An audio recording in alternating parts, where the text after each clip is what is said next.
Good afternoon students. मैं निधि शर्मा, सहायक आचार्य दर्शन शास्त्र विभाग, राजकीय डूंगर महाविद्यालय बीकानेर। आज हम चर्चा करेंगे अनुभववादी दार्शनिक लॉक। उन्होंने ज्ञान की उत्पत्ति, ज्ञान की प्रामाणिकता के बारे में क्या कहा है उसके बारे में। ज्ञान की उत्पत्ति। लॉक ने ज्ञान की उत्पत्ति के संबंध में प्रतिनिधानवाद सिद्धांत को स्वीकार किया है। उसके अनुसार हमें बाह्य पदार्थों का साक्षात रीति से ज्ञान नहीं होता, वरन उनके प्रत्ययों के माध्यम से होता है। कहने का तात्पर्य, जो बाह्य पदार्थ है वो हमें साक्षात रूप से दिखते नहीं है, वरन जो प्रत्यय है उनका हमें ज्ञान होता है और उसके आधार पर हम बाह्य पदार्थ का क्या कर लेते हैं, अनुमान लगा लेते हैं। तो मन में वस्तुओं का प्रतिनिधित्व उन वस्तुओं के प्रत्यय करते हैं और हमें अपरोक्ष रूप से इन्हीं प्रत्ययों का ज्ञान होता है।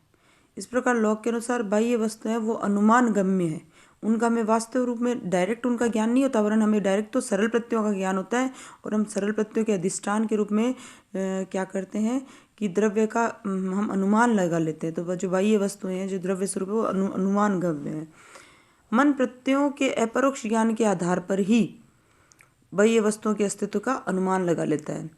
तो लॉक के अनुसार मन में बाह्य पदार्थों के ज्ञान की उत्पत्ति के लिए 3 अवयव आवश्यक है। भाई, मन में बाह्य पदार्थ की उत्पत्ति कैसे हो? 3 प्रकार की चीज़ों से मिलाकर हम बाह्य जो पदार्थ उसका ज्ञान प्राप्त करने का प्रयास करते हैं। एक तो मन में प्रत्यय होना जरूरी है, दूसरा बाह्य पदार्थों का अस्तित्व होना जरूरी है, तीसरा प्रत्यय और बाह्य पदार्थों के मध्य सादृश्य होना जरूरी है। अब मन में प्रत्यय क्या है? लॉक के अनुसार ज्ञान की उत्पत्ति के लिए मन में प्रत्यय विद्यमान होना चाहिए, क्योंकि हमारी बुद्धि में सदैव प्रत्ययों का ही ज्ञान होता है। दूसरा है बाह्य पदार्थों का अस्तित्व। लॉक के अनुसार ज्ञान के लिए बाह्य पदार्थों का अस्तित्व भी अनिवार्य है, क्योंकि प्रत्ययों की स्वतंत्र सत्ता नहीं होती, वरन उनके अधिष्ठान के रूप में बाह्य पदार्थों का अस्तित्व होना भी जरूरी है। अब हम बात करेंगे प्रत्यय और बाह्य वस्तुओं के मध्य सादृश्य की, मतलब तीसरी चीज क्या जरूरी है। लॉक के अनुसार यदि मन में प्रत्यय हो और बाह्य पदार्थों का भी अस्तित्व हो, तो भी हमें ज्ञान नहीं हो सकता जब तक कि प्रत्ययों और बाह्य पदार्थों के मध्य अनुरूपता या सादृश्य नहीं दिखे। इस प्रकार ज्ञान की उत्पत्ति के लिए लॉक ये जो 3 तत्वों को आवश्यक मानते हैं। अब बात करते हैं हम ज्ञान की प्रामाणिकता की। प्रामाणिकता के संबंध में जो लॉक है वो संवादिता सिद्धांत को स्वीकार करते हैं। वो कहते हैं कि मन में उपस्थित प्रत्ययों के माध्यम से ही हमें बाह्य पदार्थों का ज्ञान होता है। बिल्कुल सही बात है, क्योंकि मन में उपस्थित प्रत्यय ही हमारे ज्ञान के विषय होते हैं। अतः ज्ञान की प्रामाणिकता इन प्रत्ययों की सत्यता पर निर्भर करती है। भाई, ज्ञान कब प्रामाणिक होगा? जब ये जो प्रत्यय हैं ये सत्य होंगे, तभी ज्ञान प्रामाणिक होगा। और इन प्रत्ययों की सत्यता बाह्य वस्तुओं से इनकी सादृश्यता पर निर्भर करती है। भाई, ये जब प्रत्यय सत्य कब माने जाएंगे? जब ये बाह्य वस्तुओं के जैसे या उसके अनुरूप होंगे। इस प्रकार लॉक के अनुसार यदि मन में उपस्थित किसी प्रत्यय के अनुरूप, हमारे मन में उपस्थित कोई प्रत्यय, उसके अनुरूप बाह्य जगत में कोई पदार्थ दिख जाए तो वो प्रत्यय सत्य है, और यदि मन में उपस्थित प्रत्यय के अनुरूप बाह्य जगत में किसी पदार्थ का अस्तित्व नहीं है तो वो प्रत्यय सत्य है। अब यदि मन में उपस्थित प्रत्यय के अनुरूप बाह्य जगत में कोई सत्ता है तो वह प्रत्यय सत्य है, और उसके माध्यम से होने वाला ज्ञान भी क्या हो गया? प्रामाणिक हो गया, क्योंकि प्रत्यय की बाह्य जगत की वस्तु के साथ क्या हो गई? संवादिता हो गई। कि मन के प्रत्यय और बाह्य जगत की वस्तु दोनों सिमिलर होगी, तो उनके बीच में क्या बन गया? संवाद सिद्धांत, संवादिता होगी। इस प्रकार लॉक के अनुसार यदि प्रत्यय और वस्तु के मध्य संवादिता है तो हमारा ज्ञान प्रामाणिक है, अन्यथा नहीं है। अब हम बात करेंगे ज्ञान के स्वरूप की, the nature of knowledge. Lock एक अनुभववादी दार्शनिक है और अनुभव को ही ज्ञान का एकमात्र स्रोत स्वीकार करते हैं। तो लॉक के अनुसार जन्म के समय हमारा मन होता है वो कोरी पट्टी के समान होता है, टेबुला रासा। इसे एक टेक्निकल वर्ड दिया लॉक ने, टेबुला रासा, जिसमें कोई भी प्रत्यय विद्यमान नहीं होता। उनके अनुसार अनुभव द्वारा ही हम मन में सरल प्रत्यय या तथा फिर सरल प्रत्ययों से जटिल प्रत्यय बनते हैं। अब चूंकि प्रत्ययों का ही आत्मा को साक्षात रीति से ज्ञान होता है, तो लॉक के अनुसार ज्ञान क्या हो गया? आगंतुक होता है, जन्मजात कभी नहीं होता। आगंतुक होने के कारण अर्थात अनुभव द्वारा अर्जित होने के कारण लॉक ज्ञान को क्या मानते हैं? अनिवार्य नहीं मानते, वर्ण क्या मानते हैं? आगंतुक मानते हैं। इस प्रकार लॉक बुद्धिवादी के विपरीत ज्ञान को आत्मा का क्या नहीं मानते? स्वाभाविक गुण नहीं मानते। ज्ञान को वो परिभाषित करते लॉक कहते हैं कि ज्ञान हमारे विज्ञानों के, मतलब विज्ञान मतलब प्रत्यय, विज्ञानों के पारस्परिक संबंध का, उनकी संगति असंगति का, उनके प्रतिकूलता का दर्शन मात्र है।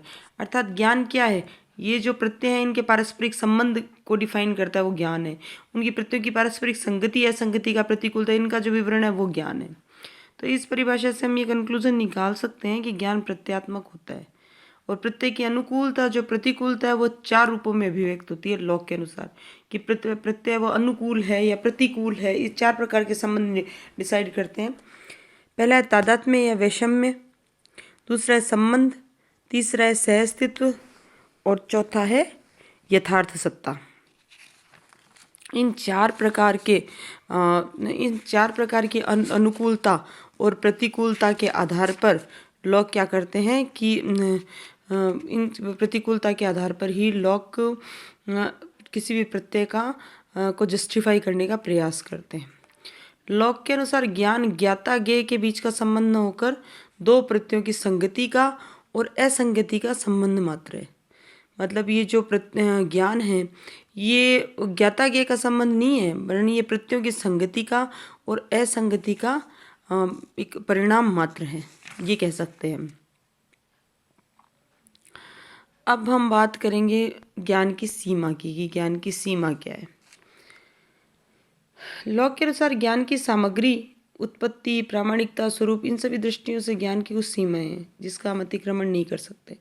लॉक के अनुसार ज्ञान की सामग्री की दृष्टि से सीमा है कि हमारी ज्ञान की सामग्री क्या है, केवल प्रत्यय हो गई। हमें प्रत्ययों के अतिरिक्त किसी अन्य वस्तु का ज्ञान नहीं होता है।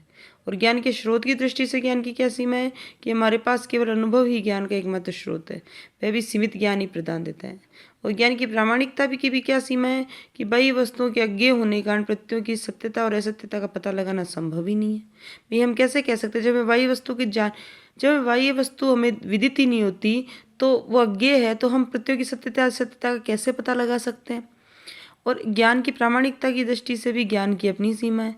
इस प्रकार लोक के अनुसार ज्ञान की सामग्री, प्रामाणिकता, स्रोत, इन सब की दृष्टि से हमारे ज्ञान की कुछ न कुछ सीमाएं अवश्य है। अब बात करते हैं ज्ञान के प्रकार की, टाइप्स ऑफ नॉलेज। लॉक के अनुसार ज्ञान 3 प्रकार का होता है: प्रातिभ ज्ञान, निर्दर्शनात्मक ज्ञान, संवेदजन्य ज्ञान। पहले बात करते हैं प्रातिभ ज्ञान की, इंट्यूटिव नॉलेज। लॉक के अनुसार जब मन को दो विज्ञानों की, मतलब दो प्रत्ययों की अनुकूलता या प्रतिकूलता का ज्ञान बिना किसी तृतीय विज्ञान, मतलब बिना किसी माध्यम के होता है, अर्थात साक्षात रूप से होता है, तो वो प्रातिभ या अपरोक्ष ज्ञान होता है। मतलब बिना किसी माध्यम के जब हम दो विज्ञानों की अनुकूलता प्रतिकूलता का डायरेक्ट ज्ञान कर लेते हैं, वो प्रातिभ ज्ञान होता है। ऐसा ज्ञान कैसा होता है? स्वयं सिद्ध होता है, मतलब अपने आप सिद्ध होता है, असंदिग्ध होता है, उसमें संदिग्धता की कोई संभावना नहीं होती, निश्चयात्मक होता है और सबसे ज़्यादा प्रामाणिक ज्ञान होता है। दूसरा ज्ञान है निर्दर्शनात्मक ज्ञान। लॉक के अनुसार जब दो प्रत्ययों की अनुकूलता प्रतिकूलता ज्ञान किसी तृतीय माध्यम से होता है तो उसे निर्दर्शनात्मक में परोक्ष ज्ञान कहा जाता है। गणित का ज्ञान है वो इसी प्रकार का ज्ञान है, जब हमें किसी दो प्रत्ययों की अनुकूलता प्रतिकूलता किसी तीसरे माध्यम से प्राप्त होती है तो वो निर्दर्शनात्मक ज्ञान। अब तीसरा है संवेदन ज्ञान। लॉक के अनुसार जब इंद्रियों द्वारा बाह्य वस्तुओं के संपर्क से गुणों को प्रत्यय के रूप में ग्रहण करने से होने वाला जो ज्ञान है वो संवेदन ज्ञान होता है। तो इंद्रियों का बाह्य वस्तु से संपर्क हुआ, हमारे जैसे चक्षु इंद्रिय का बाह्य वस्तु से संपर्क हुआ तो हमने उस गुण को जाना, बाह्य वस्तु में विद्यमान जो गुण है उसको हम प्रत्ययों के रूप में जानते हैं। गुणों को भी हम डायरेक्ट नहीं जानते, गुणों को भी प्रत्ययों के रूप में जब हम ग्रहण करते हैं तो जो ज्ञान होता है वो ऐन्द्रिक और संवेदनजन्य ज्ञान होता है। ये सबसे निकृष्ट ज्ञान होता है। तो ये है लॉक की ज्ञान मीमांसा। अपने अगले वीडियो में आप लोग लॉक की जो द्रव्य संबंधी अवधारणा अर्थात तत्व मीमांसा है उसके बारे में चर्चा करेंगे।